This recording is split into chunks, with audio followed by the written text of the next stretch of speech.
কি হবে শুনে রেখে দেন। এ নবীর উম্মত উম্মতিরা, দুনিয়ার সামনে কি হবে? হুজুর আমার বলেছে খোরাসান থেকে একটা ইসলামিক সালতানাত তৈরি হবে। খোরাসানের বুকে, খোরাসান কাকে বলে?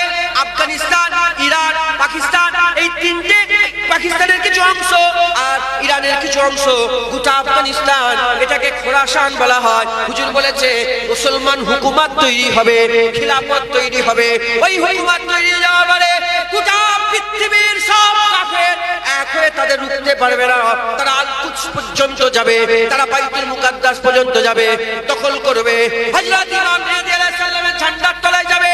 ইমাম মেহেদী আলাইহিস সালামের ঝান্ডার তলায় যে মিশবে, জমিন থেকে এই খোরাসানের মুসলমানরা, মুমিনরা সবাই গিয়ে ইমাম মেহেদী আলাইহিস সালামের পরচম তলে জমা হয়ে যাবে।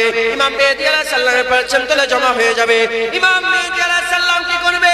ওই সব দল নিয়ে আল্লাহর হুকুমে রোম চলে যাবে। রোম বলে রোমে যাবে। ওখানে কুস্তুনতুনিয়া বলে একটা জায়গা আছে। ওই কুস্তুনতুনিয়া রোমে ফাতা হয়ে যাবে।